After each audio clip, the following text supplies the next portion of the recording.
Teman Dharma sekalian, selamat berjumpa kembali di channel Jendela Dharma. Kita akan meneruskan kali ini pembahasan tentang 4 kebenaran mulia, yaitu pada bagian ketiga tentang kepadaman duka atau duka niroda.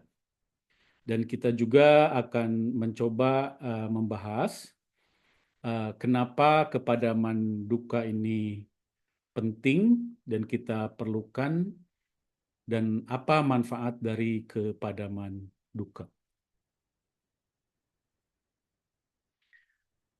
Sebelumnya, mari kita panjatkan puja dan puji kepada Guru Agung kita yang mulia Buddha Gotama.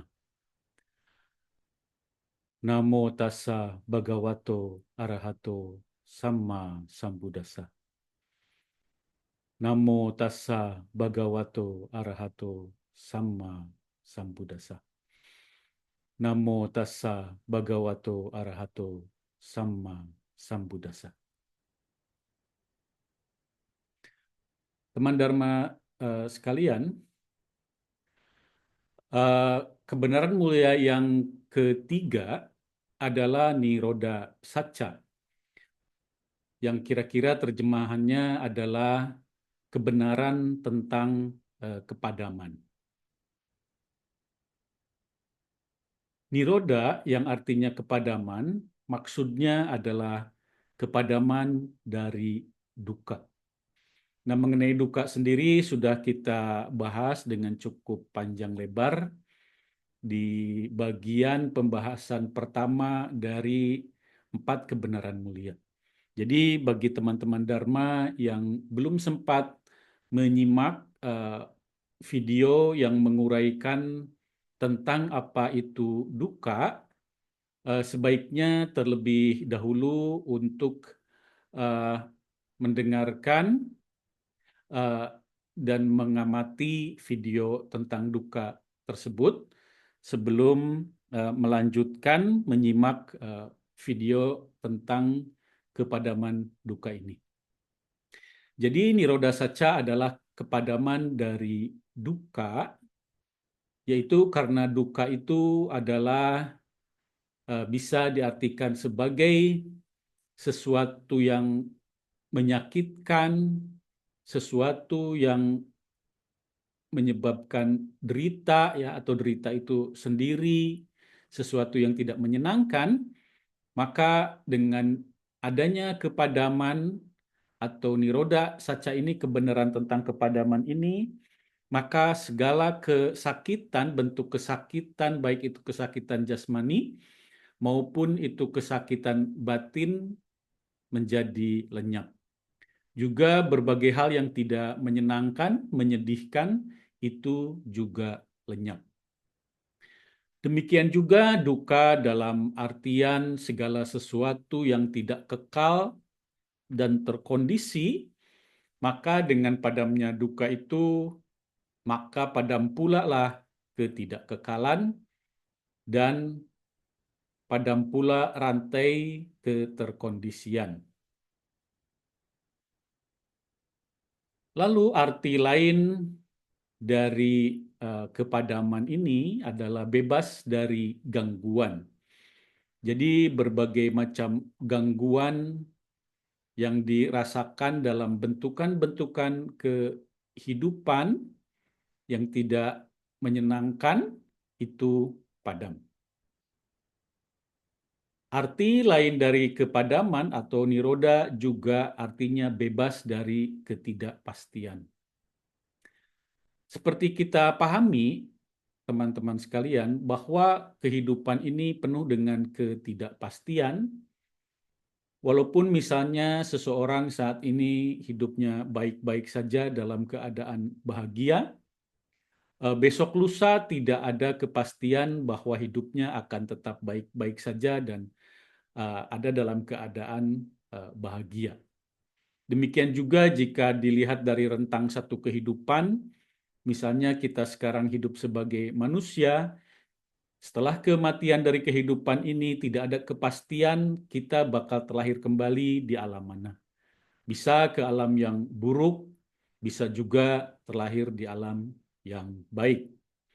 Demikian juga makhluk-makhluk yang saat ini hidup sebagai makhluk dewa misalnya, atau sebagai makhluk Brahma yang agung.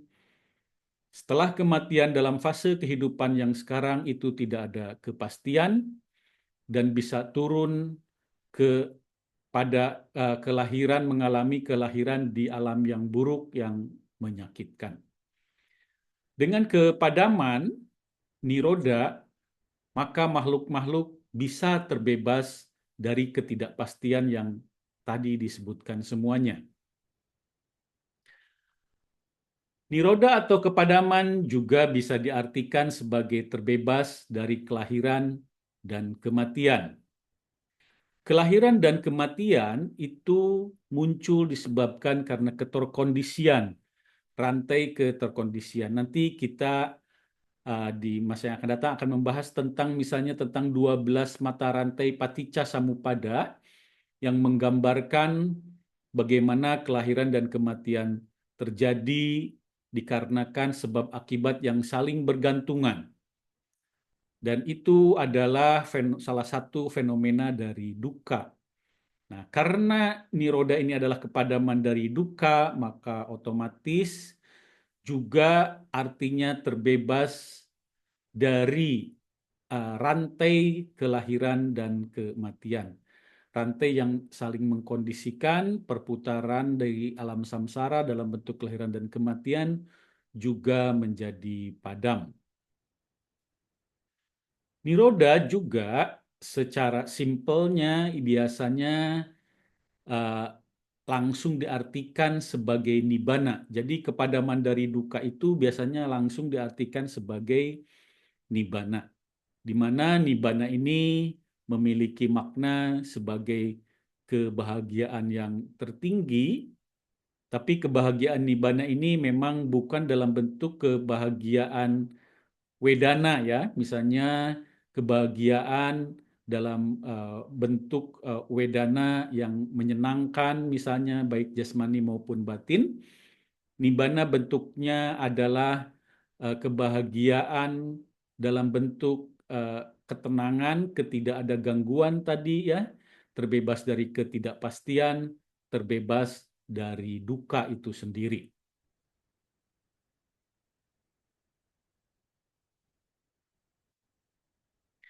Nah, tentunya teman-teman, kadangkala ketika dikatakan kepadaman dari duka, orang bisa bertanya-tanya, lalu untuk apa kepadaman dari duka itu?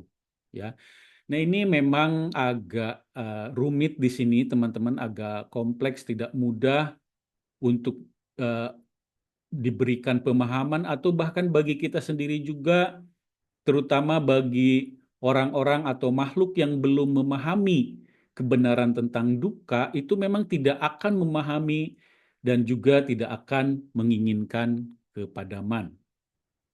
Jadi untuk betul-betul memahami kepadaman dan bahwa kepadaman itu kebahagiaan, bahwa kepadaman itu jalan keluar dari duka, seseorang harus terlebih dahulu memahami kebenaran tentang duka dengan baik, setidaknya lewat penembusan pandangan. Sehingga dengan pandangannya dia melihat bahwa duka itu adalah kesedihan, duka itu adalah ketidakpastian, ketidakkekalan, dan penuh bahaya, penuh gangguan, maka jalan keluar yang terbaik dari duka itu adalah kepadaman. Nah, sekali lagi, tetapi itu akan sulit dipahami jika memang seseorang belum bisa menangkap kebenaran tentang duka itu sendiri. Sedangkan makhluk yang telah memahami kebenaran tentang duka, telah menembusnya, dan juga telah mengalaminya langsung dengan kebijaksanaannya, akan bisa melihat bahwa kepadaman itu sebagai jalan keluar terbaik dari fenomena duka.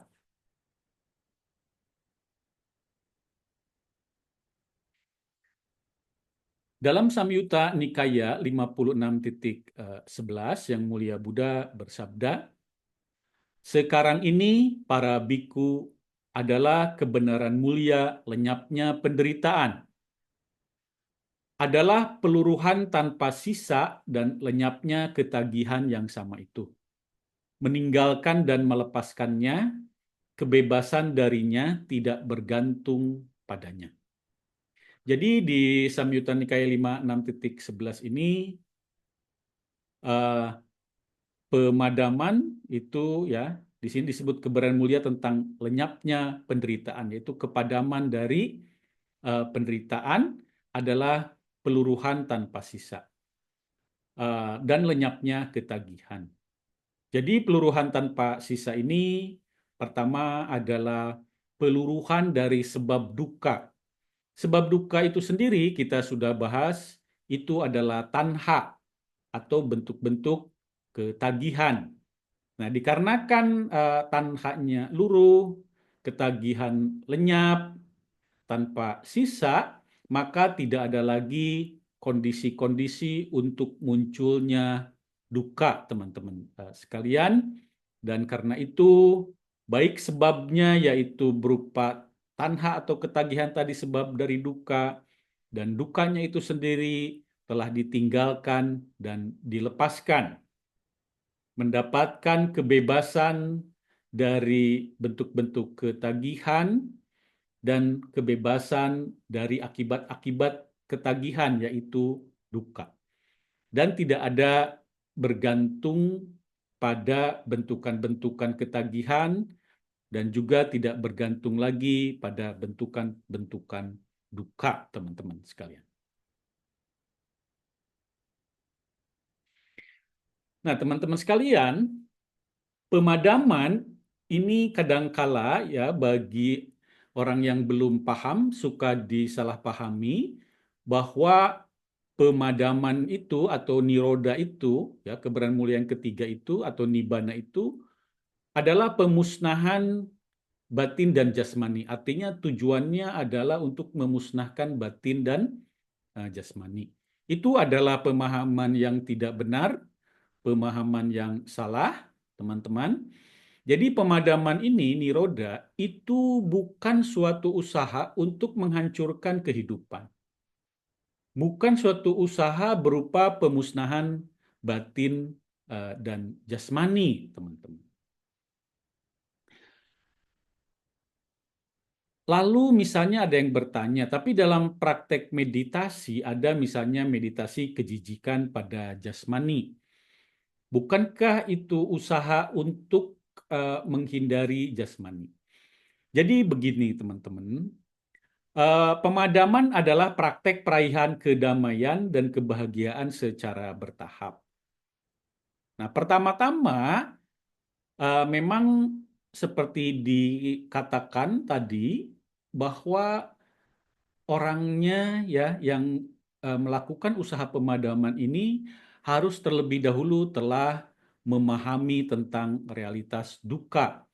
Lalu bisa melihat bahwa realitas duka itu muncul dengan sebab, yaitu tanha atau ketagihan. Nah, tanha atau ketagihan ini sendiri bagi seorang yang sudah memahami Dhamma, sudah bisa berpraktek dalam kehidupan sehari-harinya sesuai Dhamma, akan melihat bahwa ketagihan adalah sesuatu beban. Ketagihan adalah suatu bahaya. Ketagihan adalah suatu gangguan. Karena ketagihan ini mengganggu, maka ketagihan ini harus dilepaskan. Segala bentuk ketagihan membuat batin seorang siswa Buddha yang sudah berlatih, yang sedang berlatih, merasa tidak nyaman dengan berbagai macam ketagihan-ketagihan yang muncul. Karena semakin banyak ketagihan, makin banyak ketergantungan. Dan semakin hidupnya tidak bahagia. Nah, untuk kebahagiaan, maka bentuk-bentuk ketagihan, kebergantungan itu harus dipadamkan. Jadi pemadaman ini adalah usaha untuk menghancurkan bentuk-bentuk ketagihan, ya. Bukan usaha menghancurkan kehidupan karena membenci kehidupan, bukan seperti itu, tapi karena telah melihat dengan jelas bentuk-bentuk ketagihan yang berbahaya, bentuk-bentuk ketagihan yang membuat tidak nyaman, maka seorang murid Buddha akan berusaha berlatih untuk menghancurkan atau memadamkan bentuk-bentuk ketagihan. Nah, karena itu salah satu bentuk ketagihan ya atau kemelekatan itu contohnya adalah kemelekatan pada jasmani misalnya. Hampir semua orang itu melekati jasmaninya sendiri, ya kan? Karena itu ketika jasmaninya misalnya mengalami penuaan, mengalami keriput atau dihinggapi penyakit seperti koreng atau apapun yang membuat jasmaninya tidak bagus, orang-orang menjadi khawatir, ya kan? Orang-orang selalu menginginkan jasmaninya dalam keadaan yang terbaik, tetapi secara realitas jasmani ini selalu menua, semakin lemah, dan melapuk, dan pada akhirnya akan mengalami kemusnahan di akhir kehidupan. Nah, ketika kemelekatan pada jasmani tidak dilepas, akan membawa bahaya pada bentuk-bentuk kelahiran di alam yang tidak baik, misalnya di alam peta misalnya, dikarenakan kemelekatan terhadap jasmani. Nah, karena itu usaha misalnya seperti meditasi kejijikan pada jasmani itu bukan untuk menghancurkan jasmaninya sendiri, tapi untuk menghancurkan kemelekatan terhadap jasmani, teman-teman sekalian. Nah, para murid Buddha yang telah berlatih secara bertahap telah membuktikan sendiri dengan ehipasiko, dengan praktek langsung, dengan penembusan langsung, ketika bentukan-bentukan ketagihan, tanha, bentukan-bentukan ketergantungan batin, keinginan, itu mulai luruh secara bertahap, maka dirasakan kebahagiaan dan kedamaian yang semakin dalam, kebahagiaan yang semakin murni dikarenakan dari pengalaman langsung itu, maka kebenaran tentang pemadaman duka itu dirasakan secara langsung.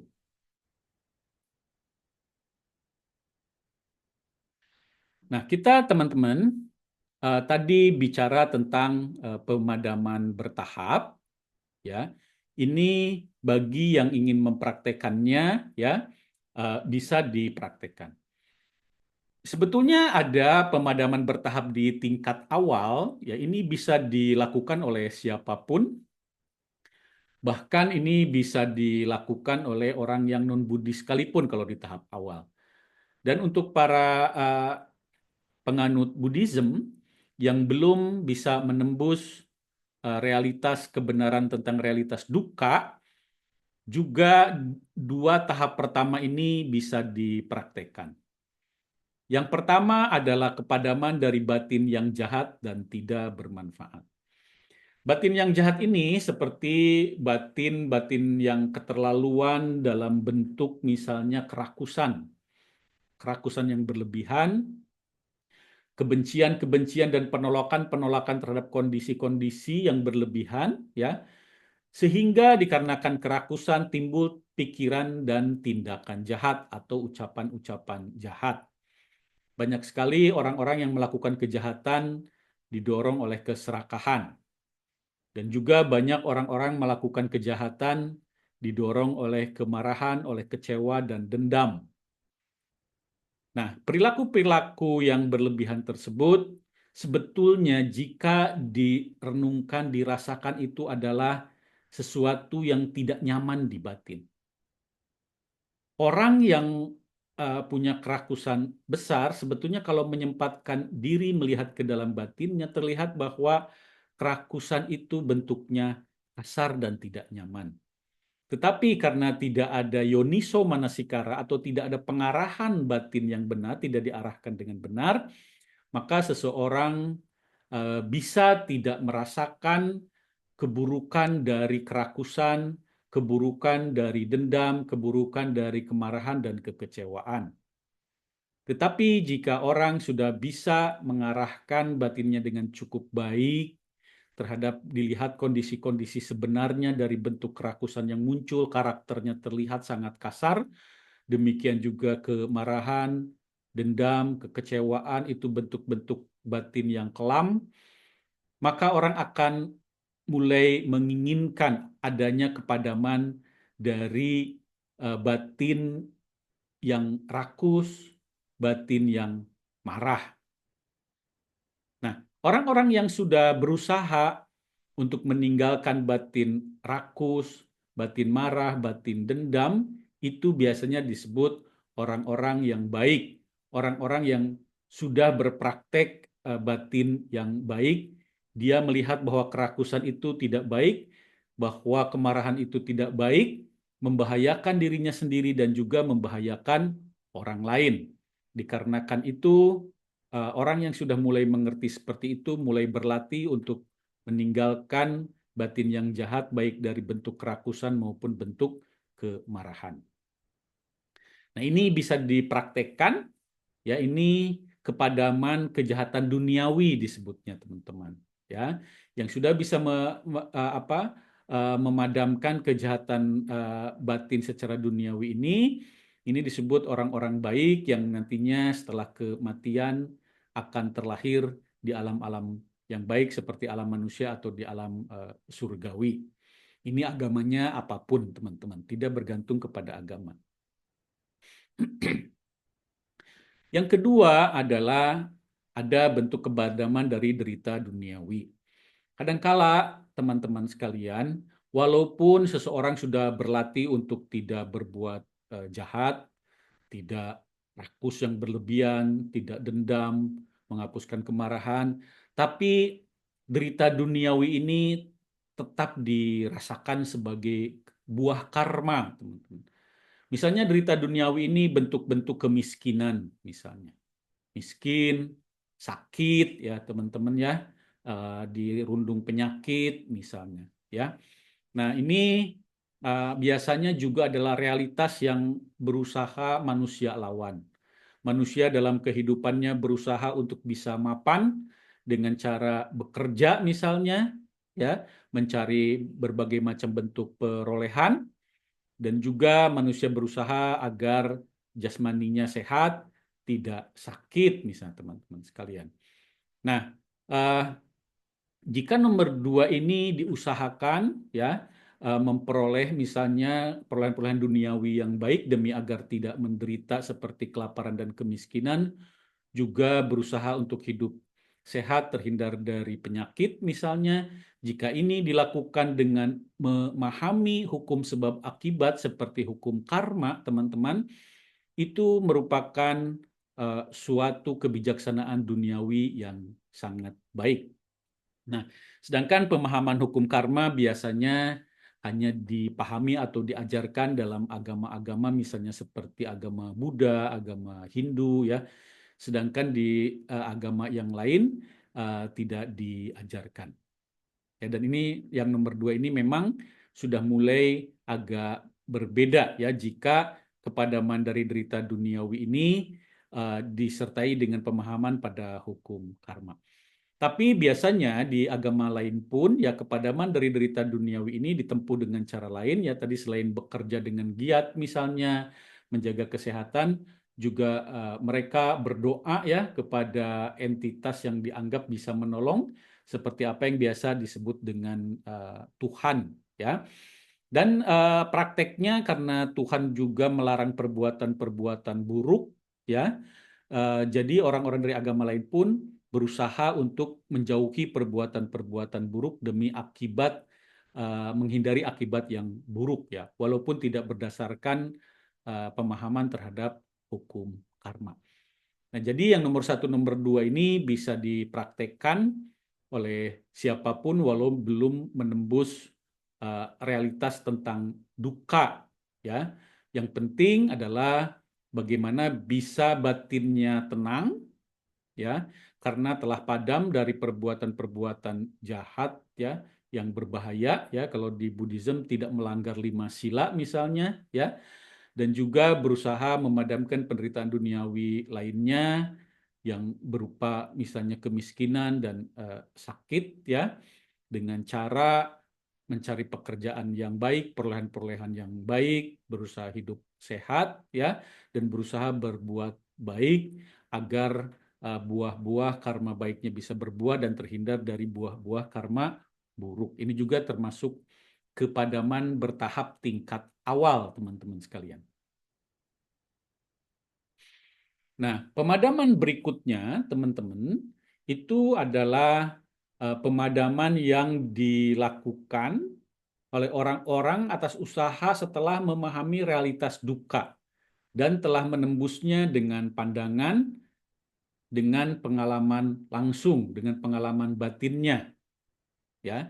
Nah, kalau yang ketiga ini ya itu adalah orang yang telah memiliki pandangan benar adi duniawi. Ya, biasanya nomor 3 ini sudah bisa melihat realitas duka ya, dan tentunya ini biasanya hanya ada di Buddhism. Ya, ada di Buddhism, dan umat Buddha yang bisa nomor 3 ini sudah belajar Dhamma dengan cukup baik, memiliki yoniso manasikara atau pengarahan pikiran dengan baik dan telah berpraktek Dhamma. Karena itu ia telah mulai memahami realitas duka dan menembusnya dengan pandangan, dengan pengalaman langsung. Maka ia mulai berlatih untuk melakukan pemadaman yang sifatnya adi duniawi. Nah, pemadaman-pemadaman yang dilakukan pada tahap ini di awal adalah pemadaman terhadap pandangan-pandangan salah, teman-teman. Ya, pandangan salah misalnya tentang kekekalan alam-alam kehidupan. Biasanya teman-teman sekalian di agama lain atau di ajaran lain diajarkan bahwa misalnya alam surgawi itu kekal, misalnya, ya. Dan di sana ada sosok-sosok yang kekal, misalnya di alam surgawi.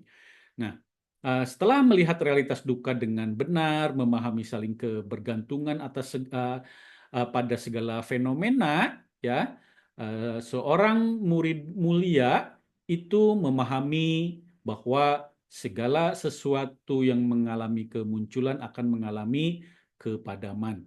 Semua realitas kehidupan di seluruh alam, baik alam manusia, apalagi alam menderita, juga di alam-alam para dewa, di alam surgawi dan alam Brahma itu pun tidak kekal dan semuanya terkondisi, teman-teman sekalian.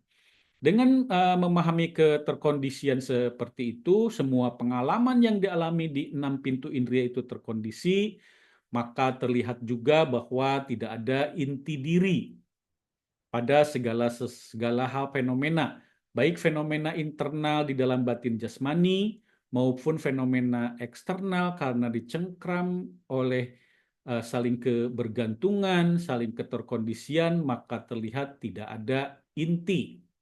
Semuanya adalah kosong. Maka tumbuh keyakinan yang tidak tergoyahkan tanpa ragu-ragu terhadap Buddha, Dhamma, dan Sangha. Nah, untuk level 3 ini mulailah dia memasuki arus Dhamma yang kokoh, pemadaman dari pandangan-pandangan salah, dan telah masuk ke area batin kualitas adi duniawi. Nah, selanjutnya bagi orang-orang yang telah mengalami pemadaman dari pandangan-pandangan salah, dia akan melihat nafsu-nafsu indrawi, yaitu nafsu-nafsu yang disebabkan oleh persepsi-persepsi indrawi dari yang tadinya pengalaman di panca indera, baik itu langsung yang sekarang dialami, maupun pengalaman-pengalaman panca indera di masa lalu atau membayangkan pengalaman-pengalaman masa indera di masa yang akan datang, itu sebagai gangguan, sebagai kosong dari inti yang terbangun dari saling kebergantungan atas batin dan jasmani. Karena itu tidak ada inti substantif di dalamnya, dan nafsu-nafsu yang disebabkan oleh kontak-kontak indrawi tadi dipandang sebagai hal yang mengganggu, dan hal yang berbahaya karena bisa menimbulkan karma buruk dan bisa membawa pada pengalaman-pengalaman buah karma yang buruk dan juga kelahiran-kelahiran di alam yang buruk. Dikarenakan itu, eh, murid-murid mulia yang telah memadamkan pandangan-pandangan salahnya, pada latihan berikutnya berusaha melakukan pemadaman pada nafsu-nafsu indrawi.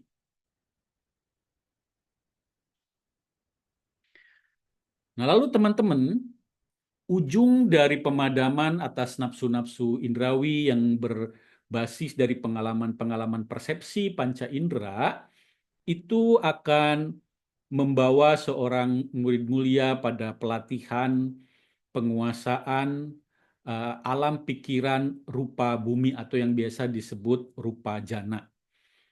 Di mana rupa jana ini sebagai tempat keberdiaman pikiran yang lebih luhur, lebih nyaman, lebih membahagiakan dibanding tempat keberdiaman di alam pikiran-pikiran persepsi panca indera.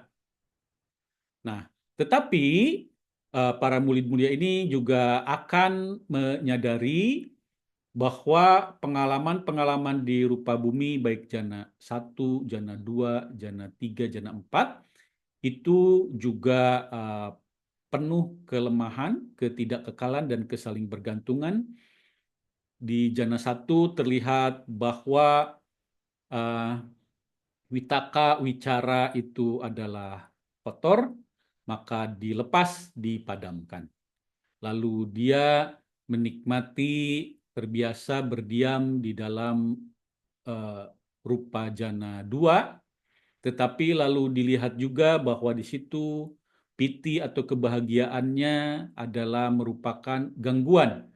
Maka dia memadamkannya dan dia masuk ke terbiasa berdiam di jana 3, di mana di situ ada faktor suka. Tetapi faktor suka pun dilihat pada akhirnya sebagai gangguan, maka seorang murid mulia berlatih dan terbiasa masuk di jana 4.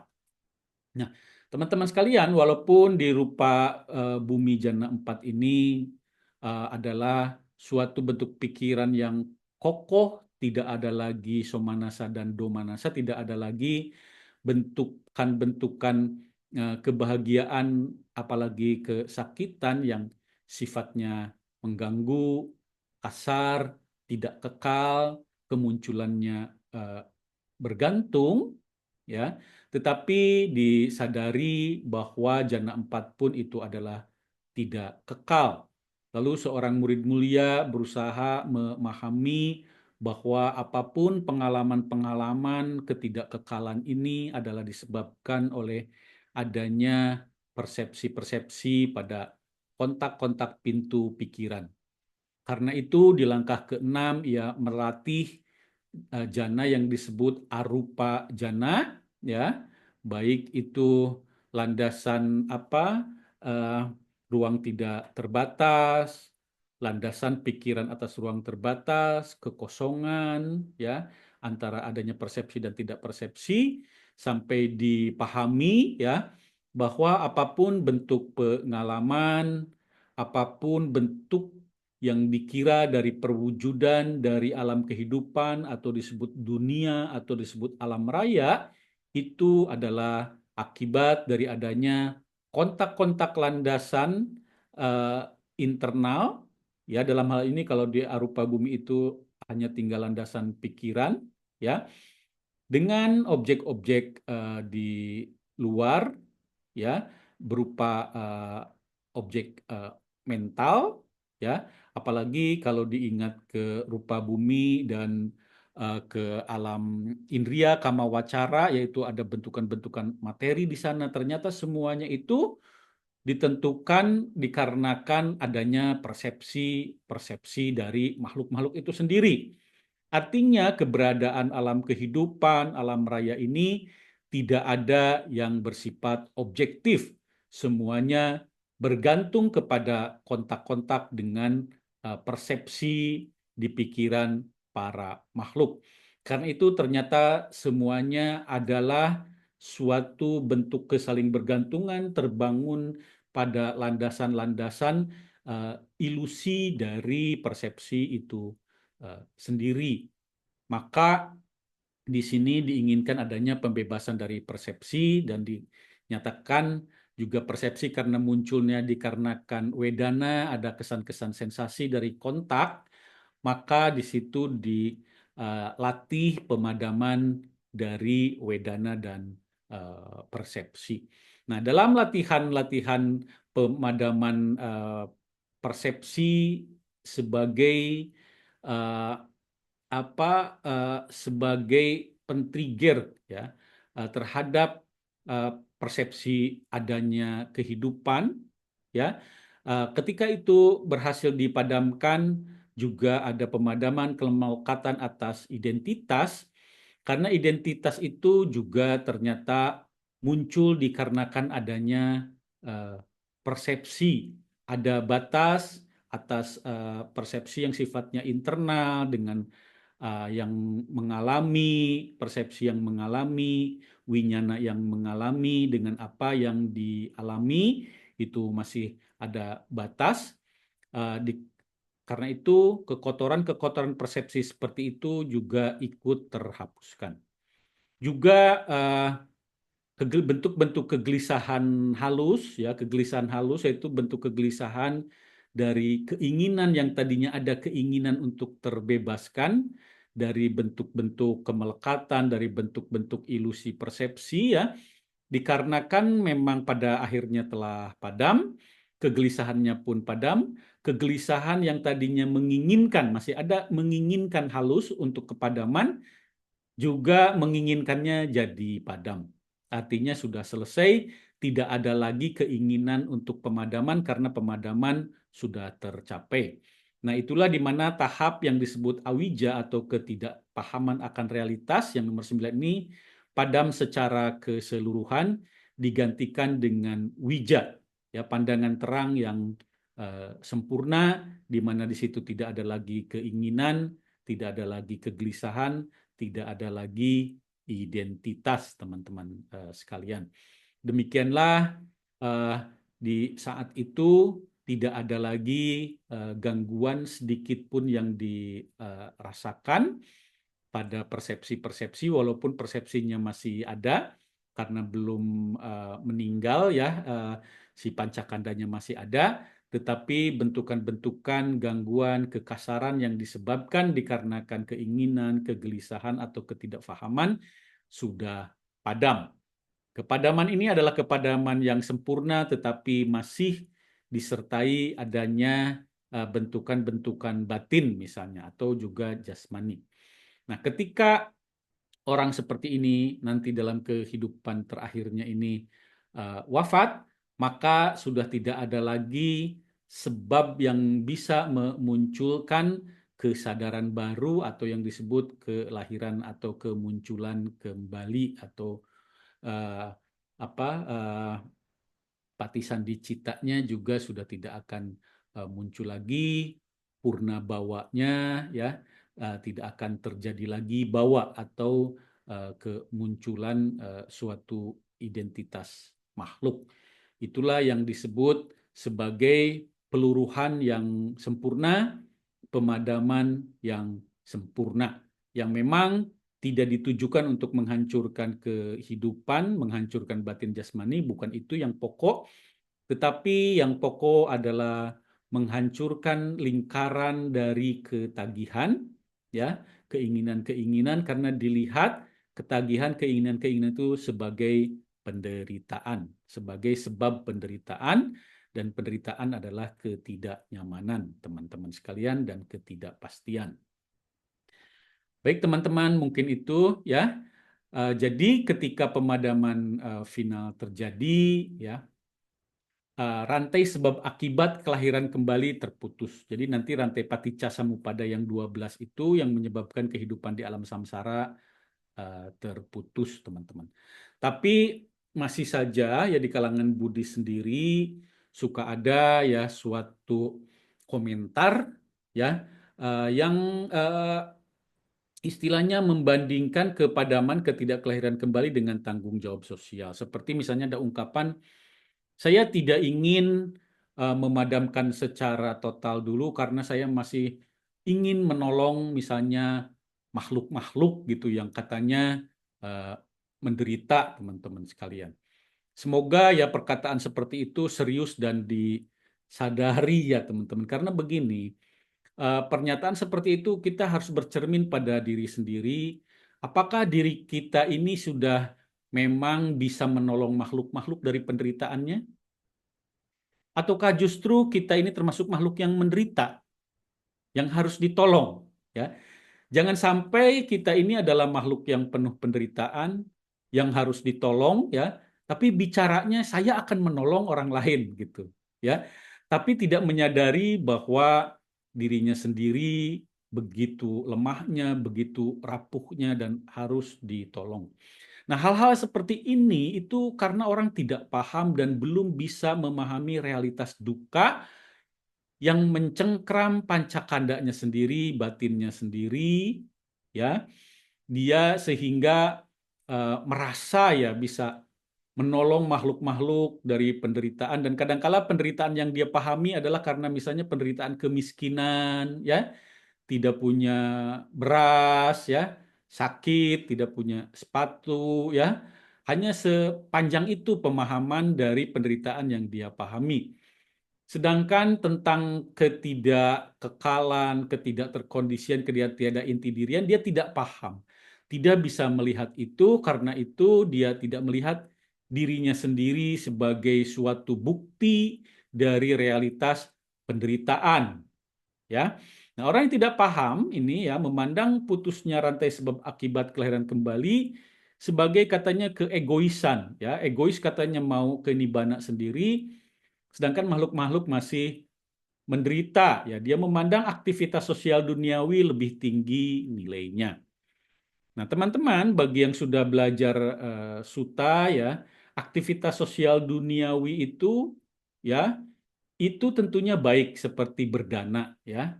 Berdana itu adalah aktivitas sosial duniawi, baik berdana harta benda maupun berdana pertolongan-pertolongan lainnya. Tetapi bahkan berdana itu, ya, perlu disucikan oleh baik si penerima maupun si pemberi, ya. Di bahkan eh, seorang yang mampu memberikan dana misalnya dengan 84.000 macam emas dan perak, misalnya 84.000 berbagai macam harta benda, beras, ya, segala macam, tidak ada artinya jauh di bawah kalau seseorang berdana satu mangkuk makanan kepada seorang pemasuk arus atau kepada sotapana, teman-teman, ya. Dan nanti tentunya karena apa? Karena berdana semangkuk bubur misalnya atau nasi, ya, kepada seorang sotapan itu dimurnikan oleh si penerima, yaitu seorang sotapana, ya, teman-teman. Dan itu sangat jauh, ya, karmanya jauh lebih besar, ya, teman-teman. Dan nanti ada tingkatan lagi, bahkan berdana kepada Buddha, ya, berdana kepada Sangha. Masih ada yang di atas itu, bahwa jika orang melakukan cita bawana, ya, meta bawana, maaf, maksud saya meta bawana, pengembangan meta cinta kasih, ya, dilakukan itu jauh lebih besar daripada berdana kepada Buddha atau kepada Sangha. Dan ada yang lebih tinggi dari itu adalah ketika orang berlatih untuk melihat munculnya ketidakkekalan, keterkondisian walaupun sejenak, itu jauh lagi lebih tinggi daripada meta bawana, teman-teman sekalian. Juga seseorang harus memahami tentang bahwa makhluk-makhluk itu dicengkram oleh karmanya masing-masing. Seorang Buddha pun ketika muncul di dunia itu tidak mampu untuk menghapus semua bentuk penderitaan makhluk-makhluk. Buddha hanya memberikan petunjuk bagi makhluk yang telah cukup kebijaksanaan untuk memasuki arus dan mengalami pertolongan yang luar biasa dari Buddha. Apa pertolongan yang luar biasa itu? Ya kepadaman dari noda-noda batin. Jadi tanggung jawab yang paling besar, teman-teman, tanggung jawab yang paling besar di dunia ini kalau ingin diemban oleh teman-teman untuk menolong makhluk-makhluk adalah mengajarkan dan membawa makhluk-makhluk pada pemadaman noda-noda batin, pemadaman ketagihan-ketagihan, teman-teman. Ya, pemadaman dari kerakusan-kerakusan. Untuk mengajarkan hal seperti itu, tentunya yang mengajarkan harus memahami terlebih dahulu dan harus merealisasikannya terlebih dahulu. Karena tidak mungkin orang yang tidak paham tentang realitas duka, tentang sebab duka, tentang kepadaman duka, untuk mengajarkan kepada makhluk yang lain, atau bahkan untuk mengajak untuk mempraktekannya kalau dia belum mempraktekannya dan belum mencapainya ya teman-teman sekalian. Nah, orang yang paham, ya, paham terhadap realitas duka, ya, sebab-sebab duka, pemadaman duka itu memandang, ya, penyelamatan dan cinta kasih tertinggi adalah mengajarkan dhamma sejati menuju kepadaman, teman-teman sekalian. Baik, teman-teman sekalian, dengan kebenaran dhamma ini, saya menyatakan berlindung pada Buddha, Budang Saranang Gacchami, dan saya menyatakan berlindung pada Dhamma, Dhammang Saranang Gacchami, dan saya menyatakan berlindung pada Sangha, Sanggang Saranang Gacchami. Sadu, sadu, sadu.